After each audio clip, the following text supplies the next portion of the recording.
welcome to my studio. I'm Gretchen and I've been doing pottery for about 20 years, thoroughly enjoying all the different facets of it, and I hope you enjoy what I'm going to show you. I started in college as part of my interior architecture degree. You had to take jewelry making, woodworking, you had to take ceramics, you had to take weaving, you had to take all these peripheral crafts. And this one in weaving really stuck with me because I'm also a weaver. But this one seems to be dominating my life at the moment. And most all of these designs are done with doilies, lace doilies, just imprinted into the clay.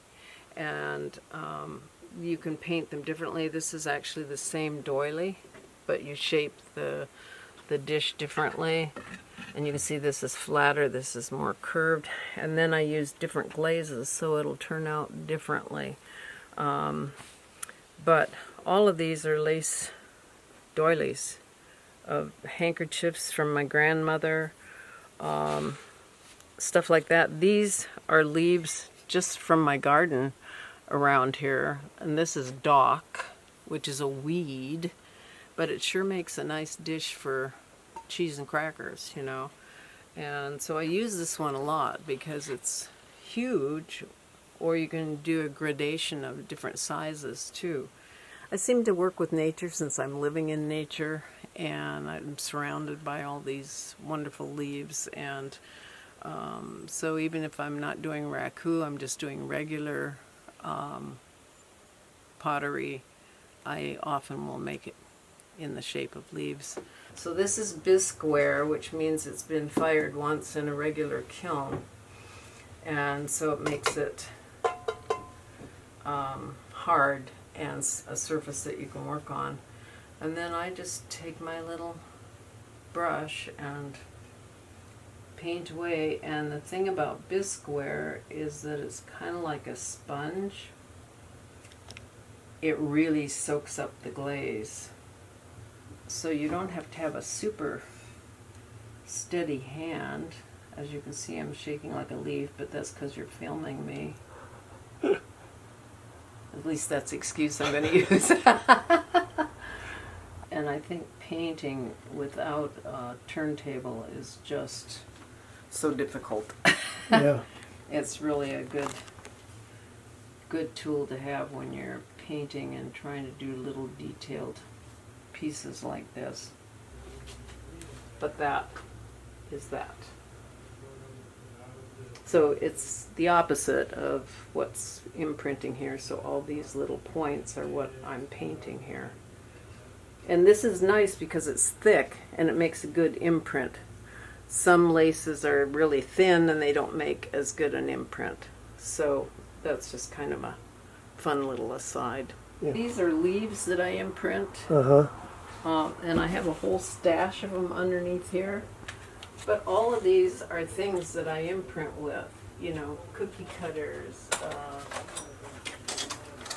all sorts of stuff like that. And then I have a selection of rollers that you imprint into the clay, and they do all sorts of different patterns.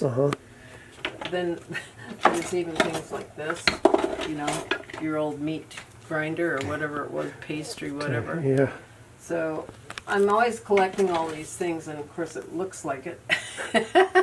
But that's what kind of makes it fun. I at least got it organized, and so I know where the Christmas things are, and the flower things are, and the circles are, and all that sort of thing. So, but it makes for lots of opportunity of doing different things.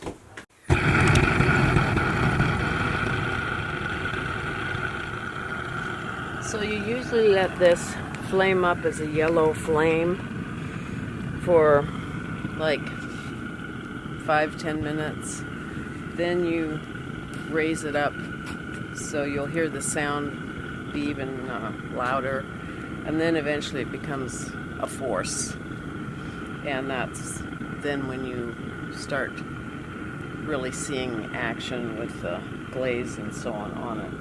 And so much of this process is watching the glaze, and later on when it gets hotter, you'll see the glaze change and it'll start to kind of run, and you'll see the obvious difference. From right now it looks kind of cloudy and pasty to it'll look sort of juicy and liquidy and shiny.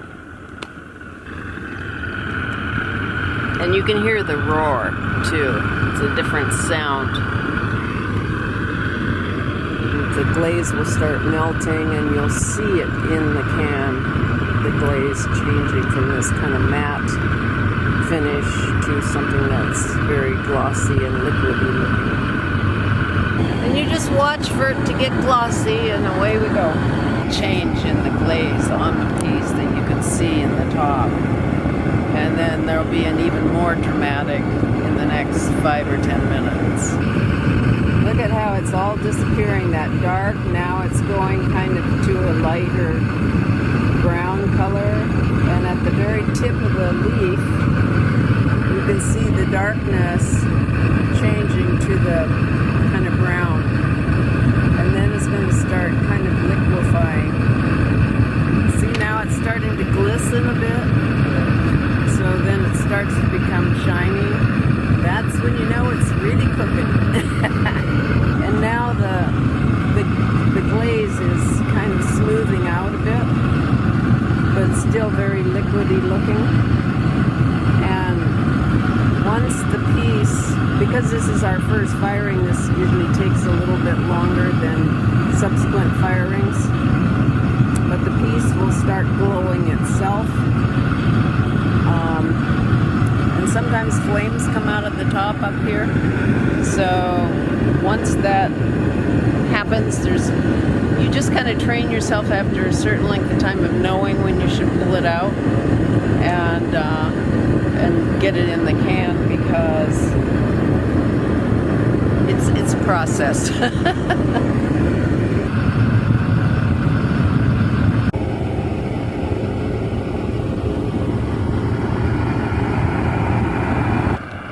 Different glazes react differently because there's matte glazes and there's gloss glazes. So when you look in the kiln at a matte glaze, it looks obviously quite different from the gloss, and it's almost a little bit harder to discern when it's time to pull it out because you don't see as much a change as you do with the gloss glaze. So I always try and put a gloss glaze in the kiln along with a matte glaze if I'm going to be doing matte, just so that I have the gloss glaze to go by knowing when to pull it out. But then you can always check the pyrometer to see that you're up to temperature, and that kind of gives you a double check.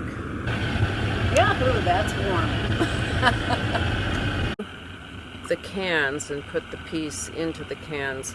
You can use a variety of materials in there. It just has to be something that's combustible, that's going to flame up the moment you put the piece in. It could be pine needles, even little tiny twigs, leaves, newspaper, magazines. The ink in magazines does a little different kind of thing.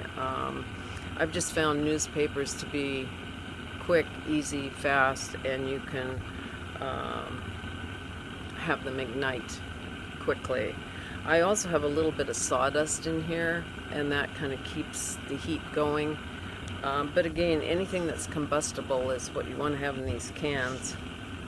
And then when we slam the lid on, that's when the reaction, the reduction process begins. And then the true raku process, the Japanese, they would then take it out of the piece and put it in water, which is why they have high breakage. I don't do that process for obvious reasons, and I don't have much breakage at all unless I drop the piece as I'm transferring it to a can. It sort of seals the glaze and the color on it, apparently, and you get a different finish, but I find that if I choose certain glazes, I get that same effect anyway. So it just kind of depends on the individual potter and how they want to do the process.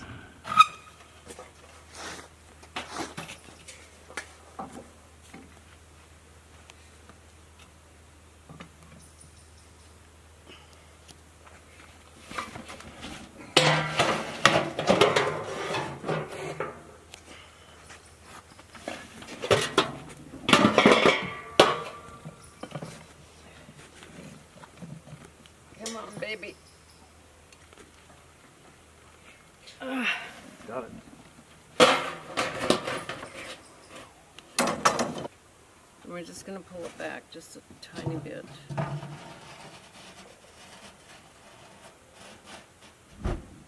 Ha! That's the key little thing here. Moment of truth. Ooh. Wow. Well, that came out really black, which is what you want. Very subtle. Ooh, look, we got flames going here. Very subtle. That's interesting. I kind of like it in a way because it's very... I'm going to do this gently rather than a complete immersion. Wow, I like that piece. Well, that's interesting. Well, it's subtle, as they say, subtle. And I knew it would be because it was very faint with the glaze, so look at how it's drying so quickly with the still warm.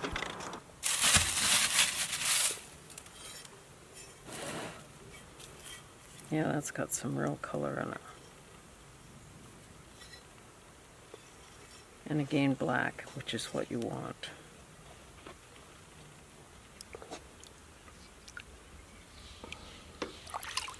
Got some real coppery colors in there. That's one thing that's fun about raku is you never know what you're going to get. I think I've said that before. I have 3 pieces to put in here.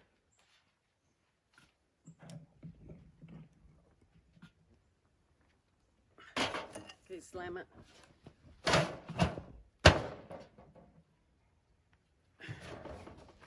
Okay, slam it quick. Yay! Yeah, you don't ever want it to go towards your face. There you go. So there you have it. Woo! And there we are. Oh, wow. That turned out really green. Isn't that interesting? She never knows what she's going to get. Well, and this was a test. This was actually a glaze, or I mean a clay, that, and see, this is what you're supposed to get, this beautiful glitzy color. So normally when I do a piece, I have it written on the bottom. See the R there? So that tells me this is raku clay. So when it comes time to glazing it, I know what to be doing with this, and because raku clay fires at a much lower temperature than regular pottery, and so I don't want to mix up my clays. And then this one turned out kind of neat with that glittery and then more of the matte finish. So I try and mark on it what the glaze is that I put on, as well as the type of clay. Whoa! The moment of truth here. Still a little warm, but look at how that, get that glazy glossy finish and the nice black edge, which is what you want. So this piece is cool enough. I'm going to put it in here,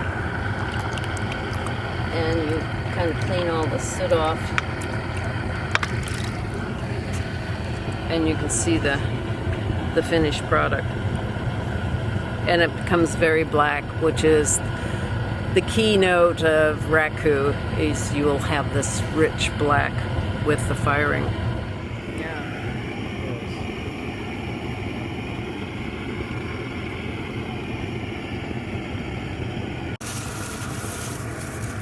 Wow. Ooh, that's hot too. Hoo, hoo, hoo. Hot, hot, hot.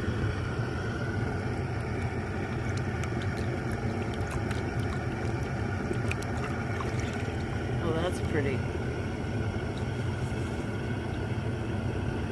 Get that shine. This was a lace handkerchief. So very different. Okay, quick.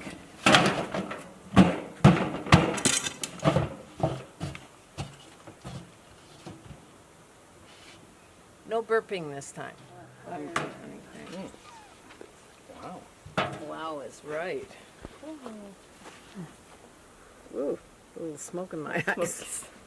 Yeah. Wow. That's Yeah. stupid. You can edit that out. Oh, Can you see that? yeah. Yeah. Cool.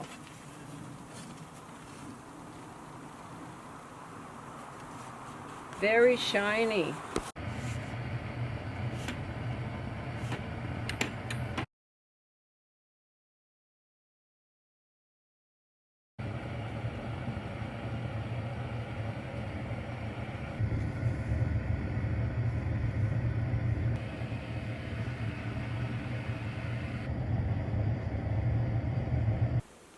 Oh, beautiful. Beautiful. Okay, go for it. Yep. Don't want no flames. Okay.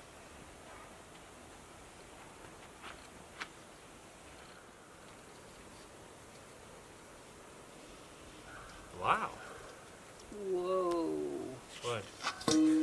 That's cool. That's sparkly. Yeah. Yeah, maybe I will. That looks really nice. That's a beautiful piece. That's your best one.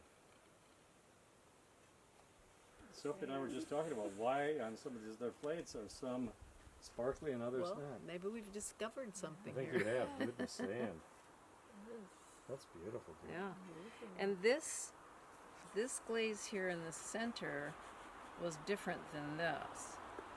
This here and these little spots are actually the same glaze. And in some of it you can see that. But overall it's very coppery looking. Oh, nice. Wow. Yeah, I well. love the iridescent color.